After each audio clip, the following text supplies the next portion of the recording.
अभी जो हमने काम करना है इस लेक्चर के अंदर, basically we need to talk about internally contracting clutches and brakes, which are very similar to what we have talked about already. Internally expanding किस बहुत similar होती हैं, इनफैक्ट फॉर्मूले वगैरह भी सारे सेम यूज हो रहे होंगे. क्विकली इसकी मैथ्स को रिवाइज करेंगे कि सेम मैथ्स अप्लाई हो रही है. Will just see the results of the relationships of moments की और टॉर्क की, और वो सारे रिलेशनशिप्स हम देख लेंगे. उसके बाद हम लोग दो न्यूमेरिकल्स आज देखेंगे. एक एक्सटर्नली कॉन्ट्रैक्टिंग शू का होगा और एक इंटरनली एक्सपेंडिंग शू का होगा. ठीक है, तो this is the idea for today. तो स्टार्टिंग ऑफ, तो व्हाट वी हैव इज, जो आपके पास एक्सटर्नली कॉन्ट्रैक्टिंग शू होते हैं, इसमें डिफरेंस क्या आ रहा है? इसमें डिफरेंस ये आ रहा है कि there is still a pin here, there is still an actuating force, but instead of the shoe pushing on the drum from the inside, now it is pushing on the drum from the outside. ठीक है, सिर्फ ये फर्क आ रहा है. क्योंकि बाहर से पुश कर रहे हैं तो नॉर्मल जो रिएक्शन है उसकी डायरेक्शन चेंज हो गई. नॉर्मल रिएक्शन पहले जब आप अंदर से पुश कर रहे थे तो नॉर्मल रिएक्शन डाउनवर्ड एक्ट कर रहा था, अब नॉर्मल रिएक्शन अपवर्ड एक्ट कर रहा है. फ्रिक्शन की डायरेक्शन सेम है, बिकॉज अगर आपका ड्रम क्लॉकवाइज रोटेट कर रहा है तो शू के ऊपर friction in the same sense of rotation होती है, और ड्रम के ऊपर जो फ्रिक्शन है दैट विल बी ऑपोजिट. ठीक है, ऑपोजिट आ जाएगी, अपवर्ड टू द लेफ्ट आएगी, और शू के ऊपर फ्रिक्शन जो है तो डाउनवर्ड टू द राइट. ठीक है, ये जो डायरेक्शन शो होती है. एक्चुएटिंग फोर्स आ गई, रिएक्शंस आ गए, एवरीथिंग इज सेम.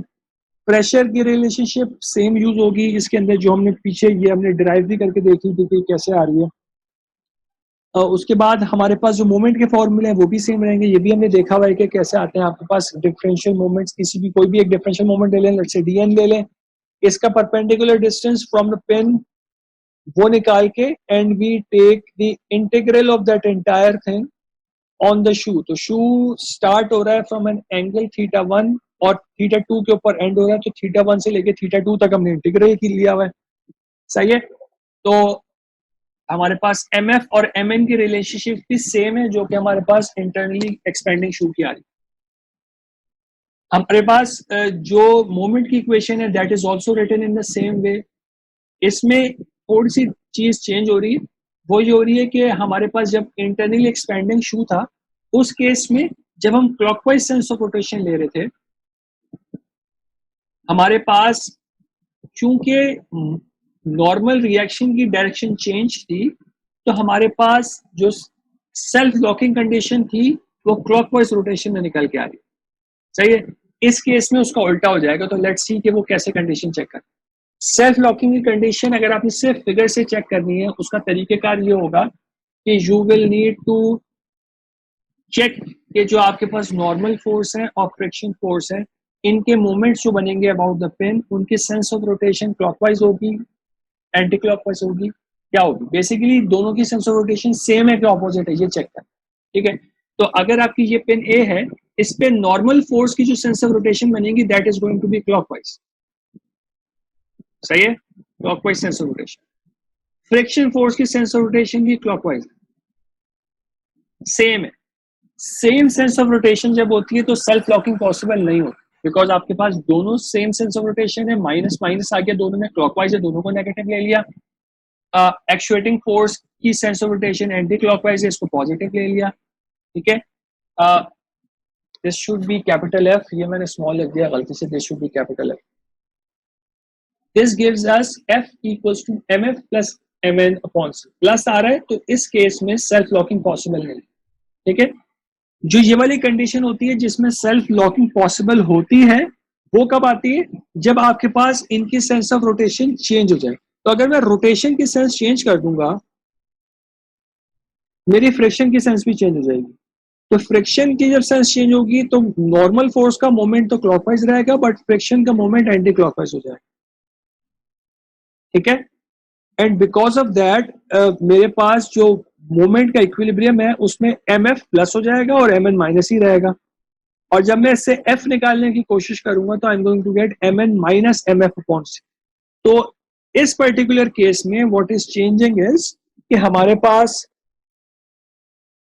क्लॉकवाइज के केस में सेल्फ लॉकिंग नहीं हो रही, बल्कि एंटी क्लॉकवाइज के केस में सेल्फ लॉकिंग हो रही है, which is opposite to the case of internally expanding shoes. ठीक है, उससे ऑपोजिट है, बट आइडिया सेम है. कि आपको ये चेक करना है, आपको ये याद नहीं करना कि क्लॉकवाइज होती है कि एंटी क्लॉकवाइज होती है, ये नहीं याद कर सकते आप, बिकॉज अगर मैं ये सेम शू डिफरेंट जगह पे बना दूंगा तो चीज चेंज हो सकती है। तो आपको हर दफा शू के लिए ये चेक करना है कि नॉर्मल फोर्स और फ्रिक्शन फोर्स की सेंस ऑफ रोटेशन सेम है कि नहीं है। अगर सेम है तो सेल्फ लॉकिंग पॉसिबल नहीं है, अगर ऑपोजिट है जैसे कि इस केस में हो रहा है देन सेल्फ लॉकिंग पॉसिबल। जो सेल्फ लॉकिंग वाला केस होता है उसको सेल्फ एनर्जाइजिंग केस भी कहते हैं। सेल्फ एनर्जाइजिंग इसलिए कहते हैं because the brake can stay applied on its own, ठीक है, तो उसको हम सेल्फ एनर्जाइजिंग कहते हैं। और जो दूसरा वाला केस है वो we can call it non self energizing, book में लिखा हुआ नहीं है but since one is self energizing I call the other one non self energising, ठीक है। तो दो केसेस आपके बन जाते हैं। अगर आपके पास सेम सेंस ऑफ रोटेशन है तो नॉन सेल्फ एनर्जाइजिंग है, ऑपोजिट सेंस ऑफ रोटेशन है तो सेल्फ एनर्जाइजिंग। रिएक्शन के मोमेंट्स, जो रिएक्शन के फॉर्मूला हैं ये भी बिल्कुल सिमिलर हैं इंटरनली एक्सपेंडिंग शू से। द ओनली डिफरेंस इज के क्लॉकवाइज और एंटी क्लॉकवाइज के फॉर्मूले चेंज हो गए। अगेन आपने ये नहीं देखना कि एंटी क्लॉकवाइज और क्लॉकवाइज के क्या फॉर्मूले है, आपने ये देखना है कि एनर्जाइजिंग और सेल्फ एनर्जाइजिंग और नॉन सेल्फ एनर्जाइजिंग के क्या फॉर्मूले, ये सेम रहेंगे दोनों के लिए। तो जो उधर नॉन सेल्फ एनर्जाइजिंग का फॉर्मूला था वो इधर भी नॉन सेल्फ एनर्जाइजिंग का फॉर्मूला है। तो उधर non self energising was anti clockwise, same thing is true here for clockwise because this is non self energising. जो उधर एनर्जाइजिंग सेल्फ एनर्जाइजिंग का फॉर्मूला था वो इधर काउंटर क्लॉकवाइज का बन गया, ठीक है। तो नॉन सेल्फ एनर्जाइजिंग और सेल्फ एनर्जाइजिंग के फॉर्मूले रिमेन द सेम, ठीक। But for your reference the formulas are also written here, but you need to understand कि क्लॉकवाइज और counter clockwise are only true for this case, वरना आपको self energising और non self energizing वाली condition से इसको map कराना पड़ेगा। तो for this slide this is the case of non self energizing and this is the case of self energising, ठीक है। तो ये चीज आपने याद रखनी कि आपने हमेशा ये कंडीशन चेक करनी है कि कौन सा शू सेल्फ एनर्जाइजिंग है या नहीं है, उसके हिसाब से फॉर्मूला अप्लाई करें। जो आपके पास ब्रेकिंग टॉर्क है उसका फॉर्मूला एग्जैक्टली सेम है जो कि इंटरनली एक्सपेंडिंग शू वाला था। आपके पास फ्रिक्शन फोर्स है एफ डी एन, उसको आर से मल्टीप्लाई करके थीटा 1 से लेके थीटा 2 तक इंटीग्रेट करा दें, you get T basically, this is the braking torque, ठीक है। फॉर्मूला यहाँ पे इंटीग्रेट करके ऑलरेडी लिखा हुआ है, तो इस फॉर्मूले पे कोई फर्क नहीं पड़ रहा कि आपके पास इंटरनली कॉन्ट्रैक्टिंग शू है, इंटरनली एक्सपेंडिंग शू है कि एक्सटर्नली कॉन्ट्रैक्टिंग शू है, सेम फॉर्मूला अप्लाई हो रहा है दोनों केसेस, राइट। तो अभी what I want to do is I want to apply all of this to a numerical ताकि ये चीज रीइंफोर्स हो जाए। तो numerical is not that difficult, बहुत आसान से न्यूमेरिकल है, सिर्फ एक ब्रेक शू है इसके अंदर, should not be very difficult. हमारे पास एक सॉर्ट ऑफ हैंड ब्रेक है, ठीक है, which is being applied on a drum, drum की रोटेशन इन्होंने क्लॉकवाइज दी हुई है और यहाँ पे पिंड है, यहाँ पे फोर्स अप्लाई हो रही है। क्वेश्चन ये स्टेट कर रहा है कि आपके पास फेस विड्थ जो है वो 1.25 इंचेस है, कोफिशिएंट ऑफ फ्रिक्शन 0.25 है, एक्चुएटिंग फोर्स 90 पाउंड्स है, हमें मैक्सिमम प्रेशर निकालना है और ब्रेकिंग टॉर्क निकालना है। तो हमें ये इंफॉर्मेशन गिवन है ऑलरेडी, बी गिवन है, friction coefficient small F given है, capital F which is the actuating force वो भी गिवन है, maximum pressure which is P A वो निकालना है और ब्रेकिंग टॉर्क कैपिटल टी ये निकालना है। किसी भी क्वेश्चन को सॉल्व करने के लिए what we need to do is, सबसे पहला काम ये करना पड़ता है कि आपको उसके साथ एक एक्सिस सिस्टम अटैच करना पड़ता है, ठीक है। उस एक्सिस सिस्टम के कुछ रिमेनिंग पैरामीटर्स हैं थीटा 1 थीटा 2 थीटा ए वो निकालने पड़ेंगे, ठीक है। ये चेक करना पड़ेगा कि ये जो शू का केस है ये एनर्जी सेल्फ एनर्जाइजिंग है या नहीं है, ठीक है। All of this we need to do.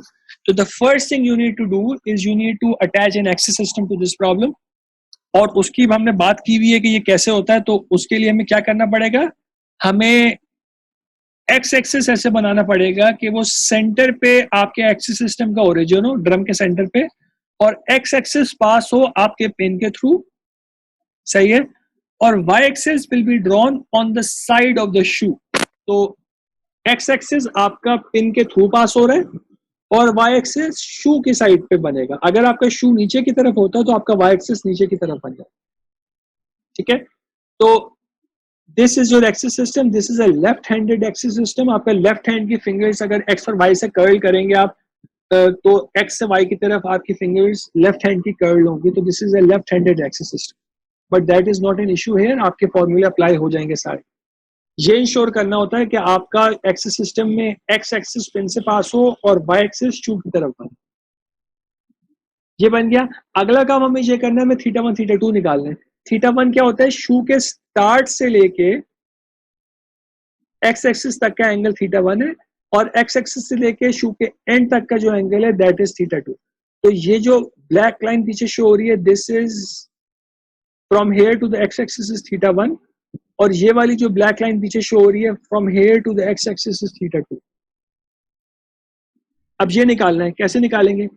हमारे पास, हमें पता क्या क्या है, हमें ये थीटा वन निकालना है, और theta two is from the X axis to the end of the shoe, black line तक।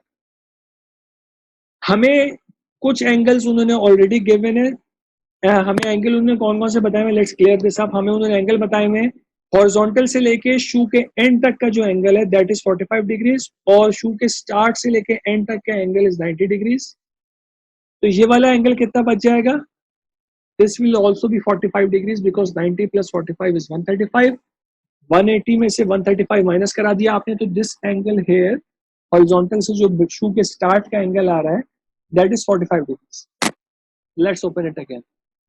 अब हमारे पास एक्स एक्सिस का जो हॉरिजॉन्टल से एंगल है that is, we are calling it theta, and we can find it out because ये height हमें पता है दिस इज 6 और ये horizontal distance is 8।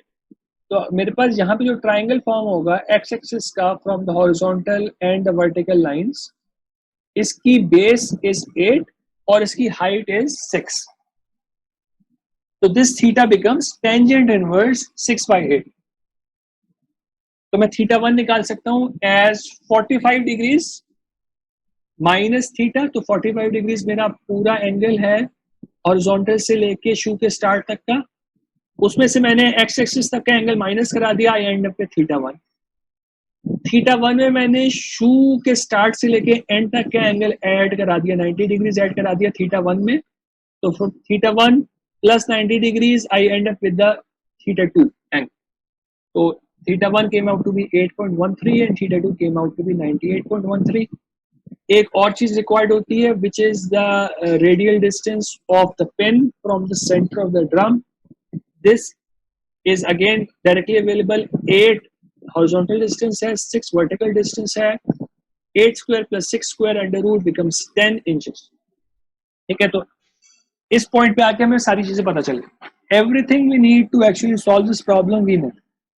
This is the major part of the problem. इससे आपका सवाल सही या गलत होगा मेनली कि आपने थीटा सही निकाले हैं, आपने पैरामीटर सही आइडेंटिफाई कर लिए हैं, आपने एक और चीज भी चेक करनी है कि आपका शू सेल्फ एनर्जाइजिंग है कि नहीं। तो उसके लिए हमें क्या करना पड़ता है, हमें फ्रिक्शन फोर्स और नॉर्मल फोर्स ड्रॉ करने पड़ते हैं। Normal force is just perpendicular to the surface, shoe के सरफेस पे, और जो फ्रिक्शन फोर्स है that is in the same sense of rotation as the drum। जो ड्रम की सेंस ऑफ रोटेशन आ रही है उसकी सेंस में फ्रिक्शन ड्रॉ होगी। तो क्योंकि क्लॉकवाइज है तो फ्रिक्शन भी इसी सेंस में ड्रॉ कर दिया। ठीक, अब हमें चेक करना है कि about this pin are these two forces causing the same rotation sense और नॉट। तो नॉर्मल फोर्स की सेंस ऑफ रोटेशन जो है दैट इज एंटी क्लॉकवाइज, और फ्रिक्शन फोर्स की जो सेंस ऑफ रोटेशन है दैट इज क्लॉकवाइज। नॉर्मल की एंटी क्लॉकवाइज है, फ्रिक्शन की क्लॉकवाइज। नॉर्मल की एंटी क्लॉकवाइज ऐसे हुई कि हमारे पास दिस इज द फोर्स, और इसी फोर्स को अगर मैं पिन के अबाउट रोटेट करने की कोशिश करूंगा इसकी ये सेंस बनेगी ना, बिकॉज फ्रिक्शन की जो नॉर्मल फोर्स की एरो अपवर्ड है ना, तो अगर इस सेंटर के अबाउट में रोटेट करना चाह रहा हूँ तो this is going to try and rotate like this. इसकी सेंस से चेक करें ना कि अपवर्ड एरो है राइट साइड पे, तो अगर इस सेंटर के अबाउट ये एरो की डायरेक्शन को आप रोटेट कराएं तो ये एंटी क्लॉकवाइज रोटेट करें। फ्रिक्शन का जो बनेगा, फ्रिक्शन का ये वाला बनेगा। ठीक है, this is for the friction. Friction की सेंस बन रही है क्लॉकवाइज। नाउ तो hopefully this point is clear. तो ठीक है, आपका फ्रिक्शन फोर्स और नॉर्मल फोर्स, जो दो फोर्सेस हैं, इनके मोमेंट्स ऑपोजिट आ गए, ठीक है। ऑपोजिट आए मोमेंट तो we have the case of self energising shoe, ठीक है। एक क्लॉकवाइज है, एक एंटी क्लॉकवाइज है, दोनों, तो this is a case of self energising. तो हमने हम लोग क्योंकि ब्रेक शू के ऊपर देखते हैं ना, इसलिए हम लोग फ्रिक्शन की डायरेक्शन ये वाली बना रहे हैं। हम ड्रम के ऊपर फ्रिक्शन नहीं चेक करें, हम फ्रिक्शन चेक करें ब्रेक शू के ऊपर। हम अपने मोमेंट बैलेंस ब्रेक शू के ऊपर देख, सही है। इसीलिए हमने फ्रिक्शन की जो सेंस ये वाली बनाई है। अगर हम ड्रम के ऊपर देख रहे हो तो मैं ऑपोजिट बनाता है। तो every parameter we need is there. हमें पी ए निकालना है, हमें टी निकालना है, राइट। एफ हमें पता है, तो the formula that we want to use, अगली स्लाइड में आ जाएगा, but I just want to write this. हमने आइडेंटिफाई कर लिया सेल्फ एनर्जाइजिंग शू है, तो ये वाला फॉर्मूला अप्लाई होगा। एफ हमें पता है, एम एन और एम एफ हमें नहीं पता क्योंकि हमें पी ए नहीं पता। तो हम इन दोनों को as a function of P A निकाल लेंगे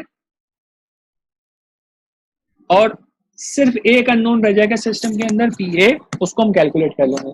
तो ये तो हमने खैर बात कर ली है कि डी एन और friction are in opposite directions, moment जो है इनके।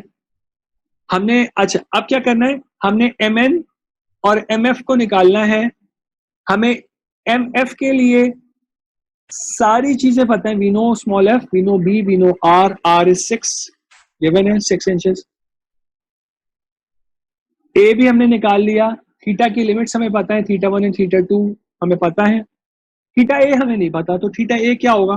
थीटा ए की हमने ये बात की थी कि थीटा ए के लिए what we have is the function that we use for theta A is actually a sine function, ठीक है। तो साइन फंक्शन जो होता है that is maximum at pi by 2, और हमने प्रेशर का जो फंक्शन लिया था that was this function here, ठीक है। तो this function is going to be maximum at pi by 2, 90 degrees पे मैक्सिमम है। तो अगर आपका शू इतना बड़ा है कि your theta 1 starts here and theta 2 ends here, अगर थीटा 2 मोर देन 90 डिग्रीज है, then your maximum is occurring at theta equals to 90 degree. अगर 90 डिग्रीज आपके शू की ज्योमेट्री के अंदर आ रहा है, then theta A is equals to 90 degrees या फिर pi by 2। This is the case when theta 2 is more than 90 degrees. बट अगर थीटा 2 ये नहीं है, थीटा 2 आपका स्मॉल है, theta 2 is less than 90 degree, in this case अभी आप राइजिंग वाले सेक्शन में ही है। तो अगर आप थीटा 2 से आगे जाएंगे, you are going to have a higher pressure because the maximum pressure is occurring at 90 degrees, ठीक।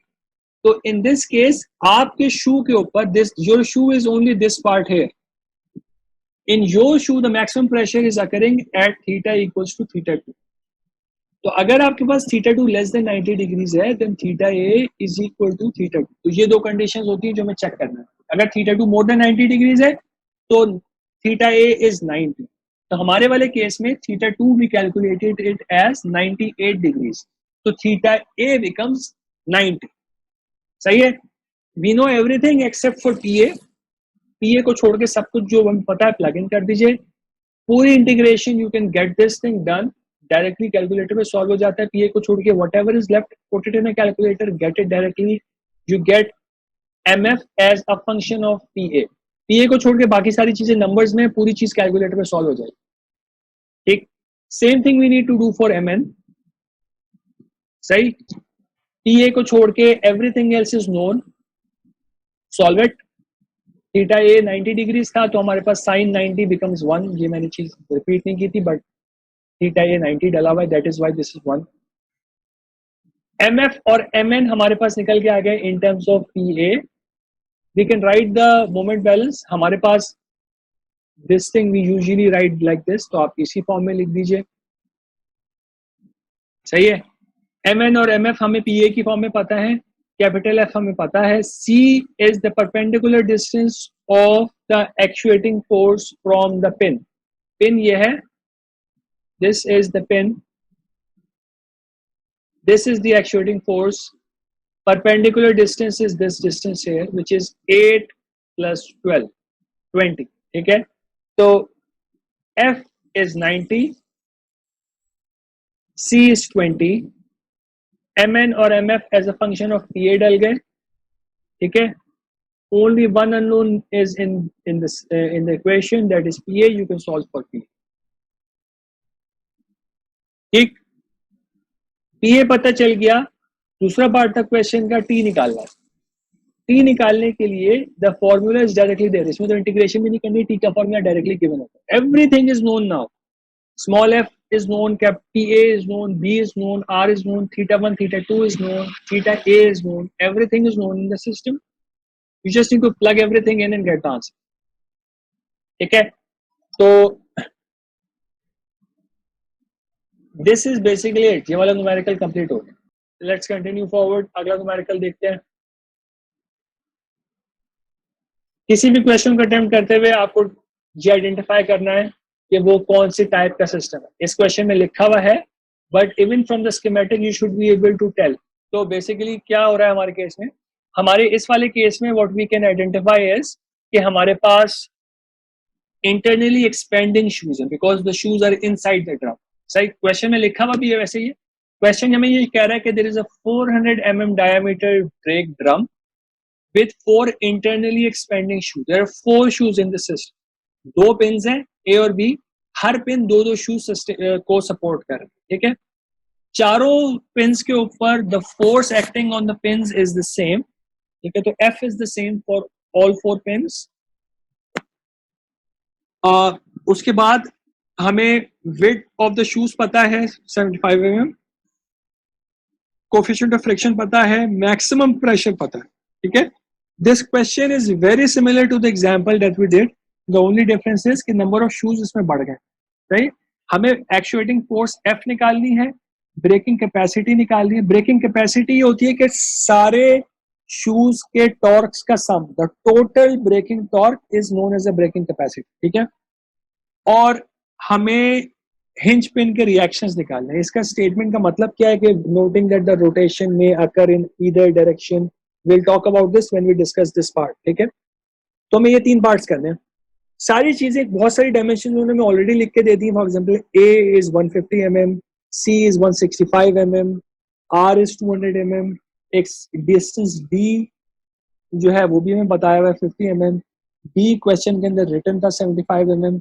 Maximum pressure is 1000 kilopascals and friction coefficient is 0.24. This is what we know. ठीक है. अब इस सवाल को सॉल्व करना है. इस सवाल के अंदर 4 डिफरेंट शूज हैं. हर शू को we will need to assign a coordinate system, axis system assign करना पड़ेगा. हर शू के लिए हमें आइडेंटिफाई करना पड़ेगा कि वो सेल्फ एनर्जाइजिंग है या नहीं है. ठीक है. Since geometry is the same, we will be able to just calculate theta 1 and theta 2 once और वो चारों के लिए ट्रू हो जाएगा. ठीक है. बट हमें हर शू को ये चेक करना जरूरी है कि वो सेल्फ एनर्जाइजिंग है कि नहीं. तो उसके लिए मैंने किया ये कि मैंने इस क्वेश्चन में 4 डायग्राम्स बना दी and we can then look at each of the shoes in one of the diagrams. ठीक है. हमें अब इस सवाल में क्या करना है, हमें चारों जो शूज है हमारे पास सबको एक्सिस सिस्टम असाइन करना है. लॉजिक वही है कि x axis should pass through the pin of the shoe and the y axis will be drawn on the side of the shoe. So basically इस केस में it is not difficult but we do need to do this thing in order to proceed. 4 different shoes हैं, चारों mark किए हैं मैंने यहाँ पे.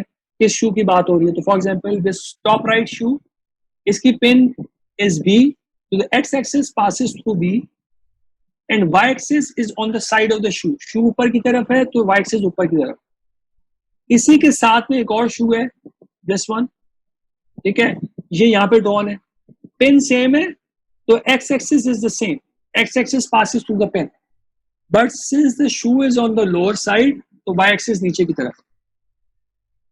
ठीक है.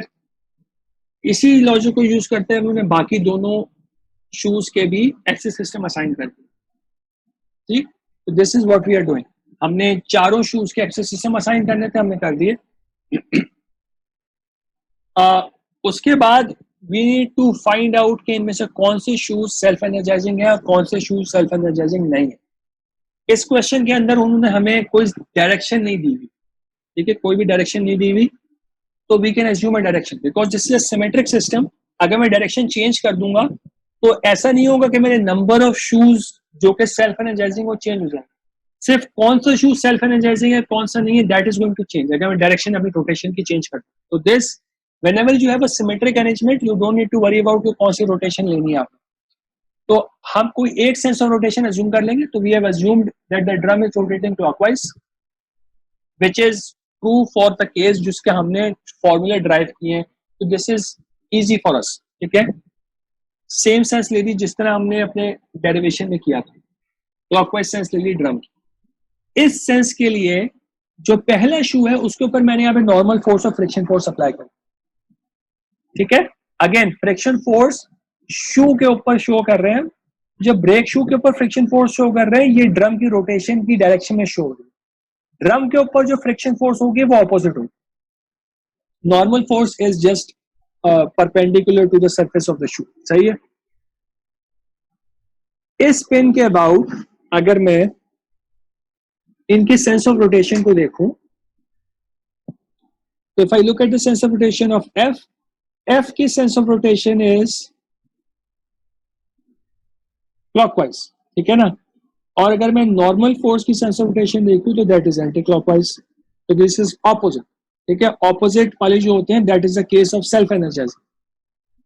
सेम काम आप चेक कर सकते हैं बाकी शूज के लिए भी। तो सब शूज के लिए there is a normal force, there is a friction force, friction force is in the same sense of rotation.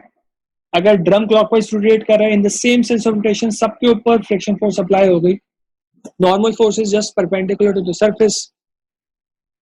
और you need to look at the 4 cases और सब में आइडेंटिफाई करना है कौन सा केस सेल्फ एनर्जाइजिंग है कौन सा केस सेल्फ एनर्जाइजिंग नहीं है। तो जो सेकंड केस है उस केस में the normal force sense of rotation is clockwise, the friction force is self of rotation is also clockwise.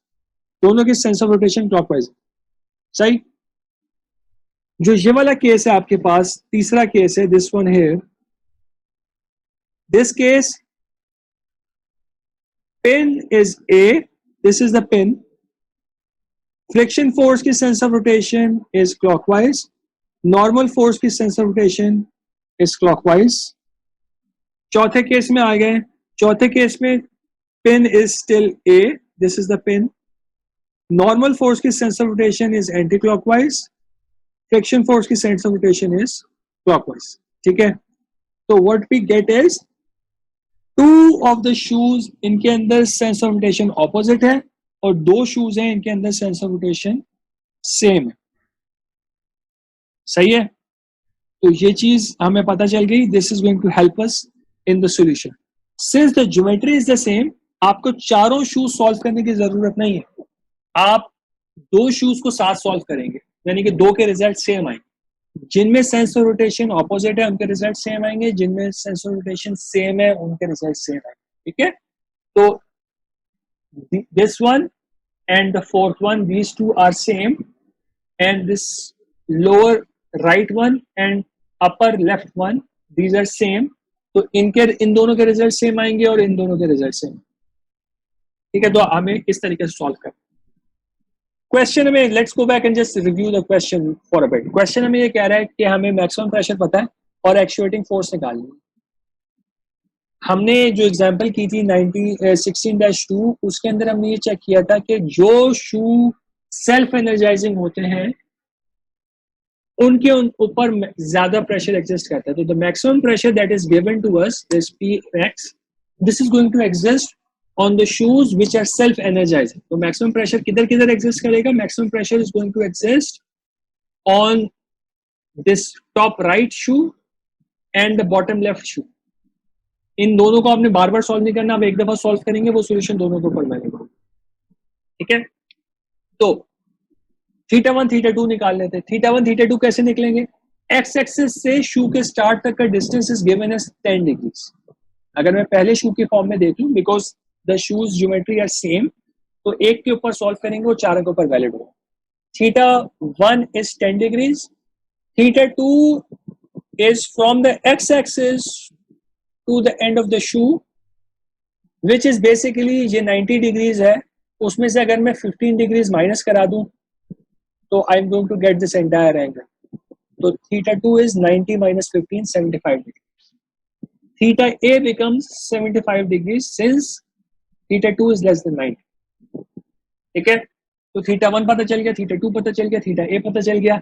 Everything else was already provided in the question. ठीक है, हमने ये ऑलरेडी आइडेंटिफाई कर लिया कौन सा शू सेल्फ एनर्जाइजिंग है, कौन सा शू सेल्फ एनर्जाइजिंग नहीं है. तो we are ready to actually start solving the problem. पहला क्वेश्चन है एक्चुएटिंग फोर्स डिटरमिन करनी है.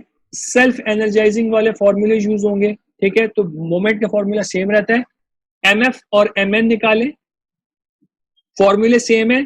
प्रेशर इसमें पी मैक्स सेंटर होगा, तो you are going to have to do this. मैं यहाँ पे आंसर्स आपको शो कर दूंगा, प्लीज डू दिस एक्सरसाइज. ठीक है, P A is the same 1000, B R A theta A theta 1 theta 2 R A, everything is known to us. MF और MN exactly निकल के आ जाएंगे बिकॉज प्रेशर भी हमें नोन था, तो we now know MN MMF directly. Force का formula है सेल्फ एनर्जाइजिंग के केस में MN minus MF upon C. MN MF में पता थे, सी हमें पता है, एफ निकल आएगा actuating force we can find out from the self energising shoe. तो ये फोर्स जो है ये चारों शूज के ऊपर एक्ट कर रही है. तो all four shoes are experiencing the same force F. ये क्वेश्चन के अंदर स्टेटेड है, सही है ना. तो this was the first part of the problem. तो जब भी हमें सेम फोर्स गिवन हो और मैक्सिमम प्रेशर गिवन हो तो हम सॉल्यूशन करते हैं सेल्फ एनर्जाइजिंग शू की साइड से. दूसरा पार्ट जो है क्वेश्चन का वो ये है कि ब्रेकिंग कैपेसिटी निकालें. Braking capacity is the total braking torque. तो आपके पास चार शूज है, चारों का टोटल ब्रेकिंग टॉर्क निकालना है आपको. ब्रेकिंग टॉर्क का फॉर्मूला सेम होता है टी, सही है. ये हमें दो दफा सॉल्व करना पड़ेगा, एक दफा सेल्फ एनर्जाइजिंग के लिए सॉल्व करना पड़ेगा, एक दफा नॉन सेल्फ एनर्जाइजिंग के लिए सॉल्व करना पड़ेगा. ठीक है, सेल्फ एनर्जाइजिंग का प्रेशर हमें पता है, it is the maximum pressure 1000 kPa. तो सेल्फ एनर्जाइजिंग के लिए तो this thing can be directly solve. F पता है, पीए पता है, B R theta A theta 1 theta 2 everything is known. For the case of self-energizing shoes, T can be found out. ठीक है, but for the case of the other two shoes जिनमें self-energizing नहीं हो रही, उस case में PA हमें नहीं पता. ठीक है, ये काम हमने 16-2 एग्जाम्पल में भी किया था. तो हमने किया क्या था कि हमने नॉन सेल्फ एनर्जाइजिंग शूज के लिए PA पहले कैलकुलेट किया था. तो जो दूसरे वाले शूज होते हैं उनका जो फोर्स का फॉर्मूला होता है प्लस साइन के साथ. अब हमें फोर्स पता है, हमें एमएन और एमएफ नहीं पता. तो जिस तरीके से हमने पिछले प्रॉब्लम में 16-5 के अंदर एमएन और एमएफ को पीए की फॉर्म में लिखा था और फिर नोन फोर्स से पीए निकाला था, you will need to redo this. तो मैं इस पूरे सवाल को पूरा सॉल्व नहीं करके दिखा रहा, I am giving you the answers, you need to check this. सही है, तरीकेकार यही है. Right MN and MF as a function of PA. Capital F पता है, सी पता है, only unknown in this equation is PA. You can find PA. Once you find PA, आप टी का formula non self energizing shoes के ऊपर भी लगा सकते हैं and you can calculate T for the remaining to shoes. दो shoes के लिए जो सेल्फ एनर्जाइजिंग वाले शूज हैं आपके, इनके लिए तो आपको सब कुछ पहले ही पता था, आप टी निकाल सकते हैं. और बाकी दोनों शूज जो थे इनके लिए हमने पहले पीए कैलकुलेट करना है, उसके बाद फिर हमने टी कैलकुलेट करना. सही, तो आपके पास चार शूज हैं. Braking capacity is the sum of the braking torque of all the shoes. सही है, यू हैव टू रिमेंबर कि हर तरह के दो शूज हैं, सेल्फ एनर्जाइजिंग के दो हैं और नॉन सेल्फ एनर्जाइजिंग के दो हैं. तो जो टोटल ब्रेकिंग टॉर्क आएगा that is 2 times T of the self-energizing shoes plus 2 times the T of the non-self-energizing shoes. सही है, दो है ना दोनों तरह के. तो total braking capacity comes out to be 1750 Newton meters. Okay, so let's just quickly see कि इसका final part है वो कैसे होगा and then we are done for this lecture. तीसरा part ये है कि हमें hinge pin reactions निकालने हैं. hinge pin reactions जो होते हैं इसका there are two different formulas. एक ये होता है कि सेल्फ एनर्जाइजिंग शू पे क्या फॉर्मूला होंगे और नॉन सेल्फ एनर्जाइजिंग शू पे क्या फॉर्मूला. सही है, आपके पास एक पेन के ऊपर सेल्फ एनर्जाइजिंग शू भी है, नॉन सेल्फ एनर्जाइजिंग शू भी. ठीक है, तो जो हमने अभी सेंस ऑफ रोटेशन निकाली थी उसमें this shoe number 1 is self energising और 2 इज नॉन सेल्फ एनर्जाइजिंग। ठीक है ना, आपको टोटल रिएक्शन निकालना है on this pin. You have to remember कि इस पिन के ऊपर दोनों शूज लगे हैं, तो हमें दोनों शूज के रिएक्शंस निकाल के उनको ऐड कराना पड़ेगा। तो आपके पास अगर शू 1 का रिएक्शन R1 है और शू 2 का रिएक्शन R2 है, we have to add the two together to get the total reaction on the pin. ठीक है, तो ये काम करने के लिए फर्स्ट ऑफ ऑल हमें अब कंप्लीट इंफॉर्मेशन है अपने क्वेश्चन के बारे में। तो we know PA for the self energising shoe, we know PA for the non self energizing shoes. A और बी आर इंटीग्रल्स जो कि दोनों में रिपीट हो रहे होते हैं, तो you can just solve this integral once और इसको प्लग इन कर सकते हैं। सॉल्व कीजिए इसको, get R X and R Y for the two shoes. ठीक है, दोनों शूज के आर एक्स और आर वाई निकाल लीजिए, सेल्फ एनर्जाइजिंग और नॉन सेल्फ एनर्जाइजिंग। ठीक, once you get this you need to add them together। अब एक फाइनल पॉइंट है जिसको हमें थोड़ा सा कंसीडर करना पड़ेगा। वो फाइनल पॉइंट ये है कि यू नीड टू अंडरस्टैंड कि हर शू के जो रिजल्ट्स आ रहे हैं वो उसके अपने एक्सिस सिस्टम में आ रहे हैं। तो for example for shoe number 1 the axis system that we have is this x and the upper y, this is for shoe 1। और शू 2 के जो रिजल्ट्स आ रहे हैं x is the same but y axis is opposite। तो ये जो results हैं ये सेम एक्सिस सिस्टम में नहीं है, ये डिफरेंट एक्सिस सिस्टम्स में। तो in order to add the two reactions together we have to represent them in the same axis system. अगर आप सेम एक्सिस सिस्टम में नहीं रिप्रेजेंट करेंगे तो आप वेक्टर एडिशन नहीं कर सकते, क्योंकि आपने कंपोनेंट्स ऐड कराने हैं ना। तो for example r1y is positive, r2y is also positive। Does this mean the total Ry is 9.88 plus 4.03? No, because y-axis for self-energizing shoe is upward positive और दूसरे वाले shoe के लिए y-axis is downward positive। तो you can't add them together। Add करने के लिए you have to ensure कि आप दोनों को same axis system में consider करें। और इस सवाल में that is not going to be difficult because y-axis सिर्फ डायरेक्शन चेंज होनी है। अगर मैं R2y को ऊपर वाले y एक्सिस में लिखने की कोशिश करूंगा, this will just change to -4.0। That is the only difference that is going to happen. तो अगर आपने इनका टोटल रिएक्शन निकालना है तो आप y एक्सिस को सेम एक्सिस सिस्टम में लिख लिए, फिर x कंपोनेंट्स ऐड कराइए, y कंपोनेंट्स ऐड कराइए और ओवरऑल रिएक्शन का मैग्नीट्यूड निकाल लीजिए। तो हॉरिजॉन्टल कंपोनेंट्स आर -0.658 -0.413। कोई साइन चेंज करने की जरूरत नहीं है बिकॉज एक्स एक्सिस दोनों का सेम है, डायरेक्टली ऐड हो गए, आपके पास एक्स कंपोनेंट आ गया। वाई कंपोनेंट में मैं ऊपर वाला वाई एक्सिस ले रहा हूं जिसमें मैं फाइनल रिजल्ट निकालना चाह रहा हूं, तो r1y remains the same, r2y becomes -4.03। ठीक है, ऐड किया 5.85 आ गया। एक्स एक्सिस पता है, वाई एक्सिस पर एक्स कंपोनेंट वाई कंपोनेंट पता है। Total reaction is the Pythagorean sum of the two. आपने X square plus Y square under root कर दिया, आपके पास टोटल रिएक्शन आ गया। सही है। क्वेश्चन के अंदर एक चीज स्टेटेड थी कि आपके पास जो भी डायरेक्शन अगर रोटेशन की चेंज हो जाए, in either case we need to estimate the hinge pin reaction. अगर मेरी सेंस ऑफ रोटेशन चेंज हो जाएगी तो what is going to happen? अभी जो मैंने सेंस ऑफ रोटेशन अज्यूम की हुई है, मैंने सेंस ऑफ रोटेशन क्या अज्यूम की हुई है? मैंने सेंस ऑफ रोटेशन ये वाली अज्यूम की। इस सेंस में मेरे पास शू 1 सेल्फ एनर्जाइजिंग है, शू 2 नहीं है।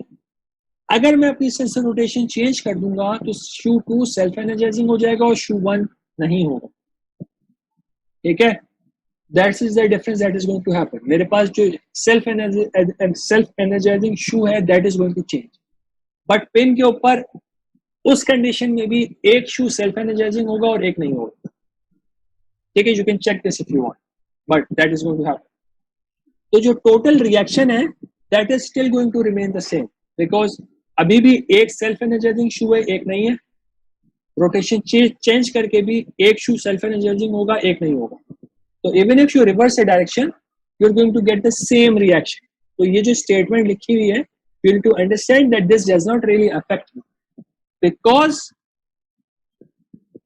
You have a symmetric shoe, तो आपके पास एक पिन के ऊपर दोनों तरह के शू अटैच हो रहे हैं, तो you don't need to worry about this, ठीक है, आपके पास सेम रिजल्ट है। तो we are actually done with the numerical, let's end this here.